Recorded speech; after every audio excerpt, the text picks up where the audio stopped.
আসসালামু আলাইকুম প্রিয় শিক্ষার্থী বন্ধুরা, সবাইকে রমাদানুল মোবারকের শুভেচ্ছা। আশা করি সবাই ভালো আছেন। আজকে আরও একটি ভিডিওতে তোমাদের সবাইকে স্বাগতম। আজকে আমরা কুমিল্লা বিশ্ববিদ্যালয়ের ভর্তি কেন্দ্রিক তোমাদের যত ধরনের কোশ্চেন তৈরি হয়েছে, যত ধরনের প্রশ্ন তোমার তৈরি হয়েছে, সবগুলো প্রশ্নের আজকে আনসার দেওয়ার চেষ্টা করব। আশা করি তোমাদের আজকের এই ভিডিওটা দেখার পরে তোমাদের আর কোনো ধরনের সমস্যা থাকবে না কুমিল্লা বিশ্ববিদ্যালয় কেন্দ্রিক। তো সবাই ভিডিওটা শুরু করার আগে সবার কাছে একটা অনুরোধ থাকবে, সবাই ভিডিওটা শেয়ার করে দাও। কেন না শেয়ার করবা? কারণ তুমি যদি অন্যের কল্যাণ চাও, অবশ্যই আল্লাহ তোমার কল্যাণ চাবে।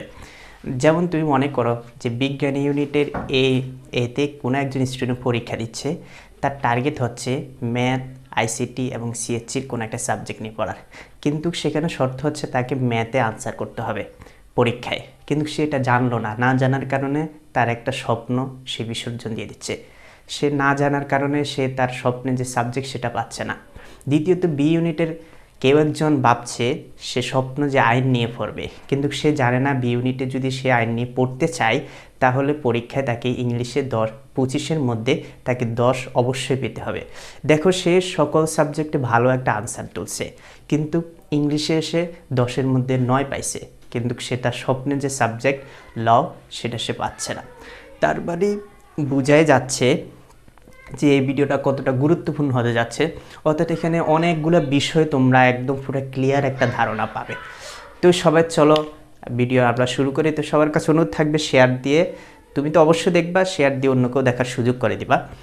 তো ভিডিওটির শুরুতে সর্বপ্রথম আমরা ইউনিট শর্তাবলী নিয়ে কথা বলবো। ইউনিট শর্তাবলীর মধ্যে অর্থাৎ কুমিল্লা বিশ্ববিদ্যালয়ের মোট ইউনিট হচ্ছে 3টা। একটা হলো এ ইউনিট, বি ইউনিট এবং সি ইউনিট।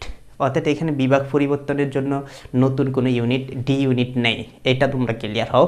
এখানে ইউনিট হচ্ছে 3টা, তোমরা অবশ্যই যারা আবেদন করছো সবাই জানো। এই ইউনিটের মধ্যে সাবজেক্ট হচ্ছে 7টি সাবজেক্টের মধ্যে গণিত, আইসিটি, সিএসসি, পদার্থবিজ্ঞান এবং পরিসংখ্যান। এই 5টি সাবজেক্টের জন্য, অর্থাৎ এই ইউনিটের 7টি সাবজেক্টের মধ্যে এই 5টি সাবজেক্টের জন্য শর্ত হচ্ছে 2টা। 1 নাম্বার শর্ত হচ্ছে এইচএসসিতে গণিতে জিপিএ 3 থাকতে হবে। অর্থাৎ কেউ যদি এই 5টা সাবজেক্ট নিয়ে পড়তে চায় তাহলে তাকে এইচএসসি গণিতে জিপিএ 3 থাকতেই হবে, এটা বাধ্যতামূলক। দ্বিতীয়ত যেটা সেটা হচ্ছে এই 5টা সাবজেক্টের মধ্যে 3টা সাবজেক্ট, একটা হচ্ছে ম্যাথ, আইসিটি এবং সিএসসি। এই 3টা সাবজেক্ট নিয়ে যদি কারো স্বপ্ন থাকে যে আমি এই 5টা সাবজেক্টের মধ্যে মাত্র এই 3টা সাবজেক্টে যে কোনো একটা নিয়ে পড়তে চাই, তাহলে তাকে ভর্তি পরীক্ষায় অবশ্যই গণিতে আনসার করতে হবে। অর্থাৎ ভর্তি পরীক্ষার যে এমসিকিউ থাকবে তোমাদের, ওখানে গণিতের উপরে 25 নাম্বারের আনসার প্রশ্ন থাকবে, ওই 25-এর আনসার তোমাকে অবশ্যই করতে হবে। এরপরে 6 নম্বরে যে সাবজেক্টটা সেটা হচ্ছে রসায়ন নিয়ে কেউ যদি পড়তে চায় তাকেও 2টা ক্যাটাগরির শর্ত ফিল আপ করতে হবে। 1 নম্বর হচ্ছে এইচএসসিতে রসায়নের জিপিএ তার 3.50 থাকতে হবে। দ্বিতীয়ত হচ্ছে এইচএসসি গণিতে জিপিএ 2.50 থাকতে হবে। এই 2টা শর্ত হচ্ছে কেউ যদি রসায়ন নিয়ে পড়তে চায়। অর্থাৎ দেখো, রসায়ন নিয়ে যে পড়তে চায় তার কিন্তু ভর্তি পরীক্ষায় কোনো ধরনের শর্ত নাই, তার হচ্ছে জিপিএ শর্ত মাত্র 2টা সাবজেক্টের উপরে। 3 নম্বর যেটা সেটা হচ্ছে ফার্মেসি। কেউ যদি ফার্মেসি নিয়ে পড়তে চায়, এই ইউনিটের সবচেয়ে গুরুত্বপূর্ণ সাবজেক্ট, এবং কুমিল্লা বিশ্ববিদ্যালয় এবং কি সারা বাংলাদেশে আর তোমরা জানো যে 10টা বিশ্ববিদ্যালয় মাত্র ফার্মেসি আছে, তার মধ্যে কুমিল্লা বিশ্ববিদ্যালয় একটা।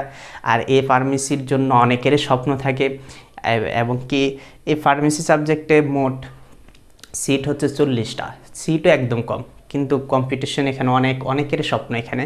তো এই ফার্মেসি সাবজেক্ট নিয়ে যদি কেউ পড়তে চায় তাকে এইচএসসিতে রসায়ন ও জীববিজ্ঞানে 3.50 থাকতে হবে। এটা হচ্ছে রেজাল্টে তার 3.50 রসায়ন এবং জীববিজ্ঞানের উপরে থাকতে হবে বাধ্যতামূলক। আর এইচএসসি গণিতে জিপিএ 2.50 থাকতে হবে। অর্থাৎ যদি সামারি করি এই ইউনিটের শর্তাবলী নিয়ে, তোমাদের 5টা সাবজেক্টের মধ্যে 7টা সাবজেক্টের মধ্যে প্রত্যেকটা সাবজেক্টের জন্য জিপিএ কন্ডিশন দেওয়া আছে। এই জিনিসটা তোমরা ক্লিয়ার হও, 7টা সাবজেক্টের জন্য জিপিএ কন্ডিশন দেওয়া আছে, কিন্তু শুধুমাত্র 3টা সাবজেক্টের জন্য ভর্তি পরীক্ষার কন্ডিশন দেওয়া আছে। অর্থাৎ ভর্তি পরীক্ষার 100তে যে এমসিকিউ আনসার তোমরা করবা সেখানে 3টা সাবজেক্টে জন্য ম্যাথ, আইসিটি এবং সিএসসির জন্য তোমাকে অবশ্যই গণিতে আনসার করতে হবে। আমার কথা বুঝতে পেরেছো? তার মানে বোঝা যাচ্ছে এই ইউনিট নিয়ে মোটামুটি সবাই ক্লিয়ার হয়েছে। আর এখানে যদি সিটের সংখ্যা বলি তাহলে মোটামুটি 7টা বিভাগ, 7টা সাবজেক্টের মধ্যে মোটামুটি প্রত্যেকটা সাবজেক্টের মধ্যে 60টা করে সিট আছে। শুধুমাত্র ফার্মেসির জন্য 40টা সিট। এটা হচ্ছে সিটের কথা আর কি। তার মানে এই ইউনিট নিয়ে তোমাদের মোটামুটি ক্লিয়ার হয়েছে। বি ইউনিটে মোট সাবজেক্ট হচ্ছে 8টা সাবজেক্টের মধ্যে বাংলা, লোক প্রশাসন, নৃবিজ্ঞান, প্রত্নতত্ত্ব এবং সাংবাদিকতা। এই 5টা সাবজেক্টের কোনো ধরনের কন্ডিশন নেই, অর্থাৎ যে কেউ এই 5টা সাবজেক্ট নিয়ে পড়ার সুযোগ পাবে। এই 5টা সাবজেক্টের উপরে কোনো ধরনের কন্ডিশন দেওয়া হয় নাই। বাকি যে 3টা সাবজেক্ট আছে, ইংরেজি, অর্থনীতি এবং আইন, এই 3টা সাবজেক্টের জন্য কন্ডিশন দেওয়া হয়েছে। তো কন্ডিশনটা কি? তুমি যদি ইংরেজি নিয়ে পড়তে চাও, তোমরা বিষয়গুলো ক্লিয়ার হবে। 3টা সাবজেক্টের নিয়ে তোমাদের সবার প্রশ্ন যে এক বিশ্ববিদ্যালয়ে, যেমন চট্টগ্রাম বিশ্ববিদ্যালয়ে ইংলিশ নিয়ে পড়তে গেলে, ঢাকা বিশ্ববিদ্যালয়ে ইংলিশ নিয়ে পড়তে গেলে, কিংবা অন্যান্য বিশ্ববিদ্যালয়ে ইংলিশ নিয়ে পড়তে গেলে পরীক্ষা কেন্দ্রিক কিছু শর্তাবলী দেওয়া থাকে যে সাবজেক্ট আর ইংলিশে এত নাম্বার থাকতে হবে, তাহলে সে ইংলিশ নিয়ে পড়তে পারবে। ইকোনমিক্স পড়ার জন্য কিছু শর্তাবলী দেওয়া থাকে।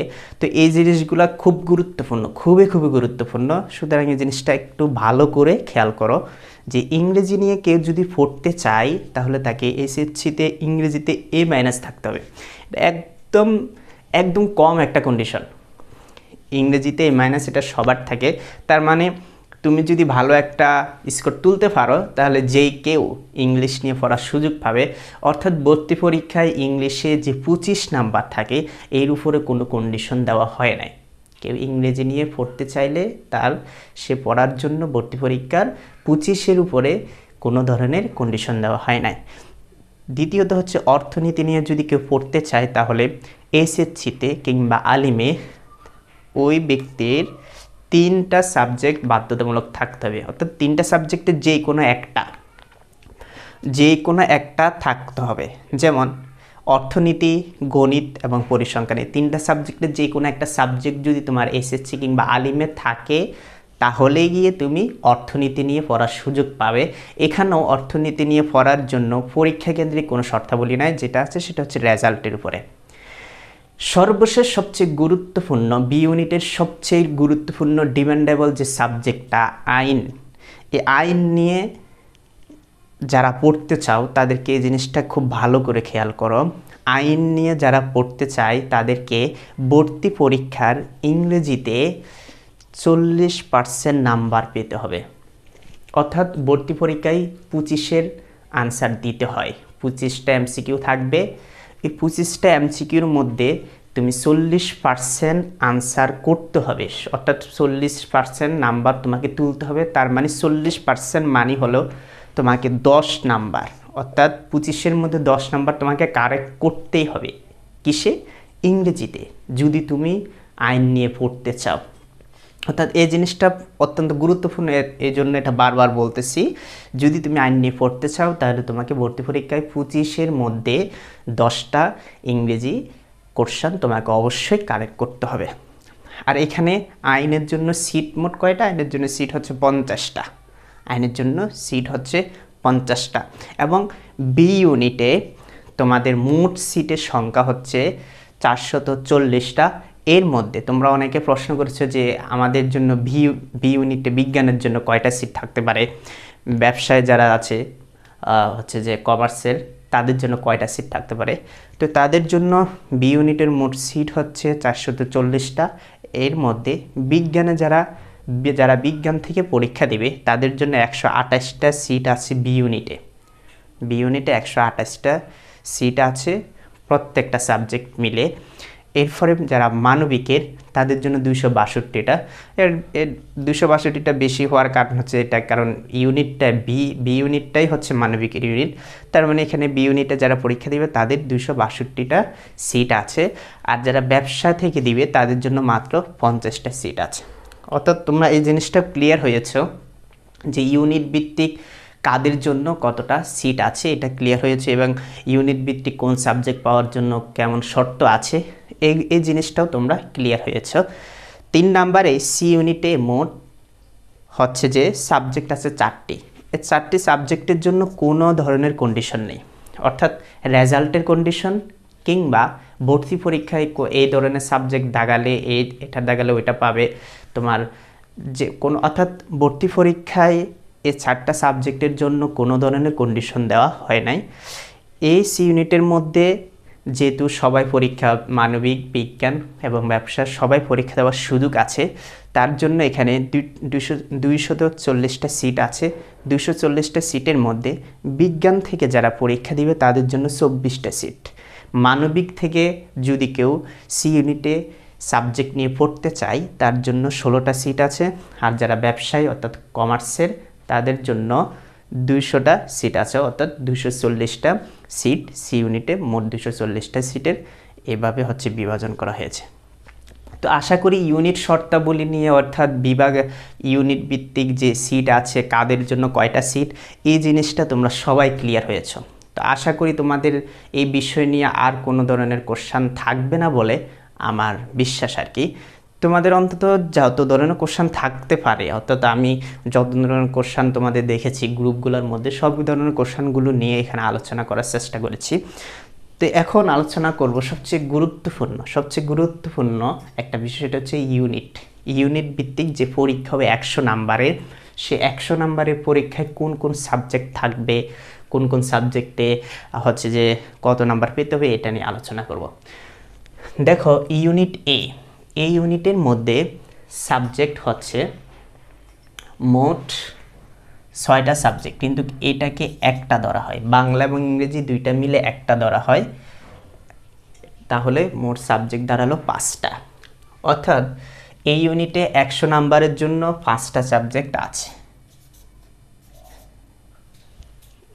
100 নাম্বারের জন্য 125 থাকবে, তুমি আনসার করতে হবে 100-র, কিন্তু তোমার কোশ্চানে 125 থাকবে, অর্থাৎ তোমাকে একটা অপশনাল দেওয়া আছে, তুমি তোমার নিজের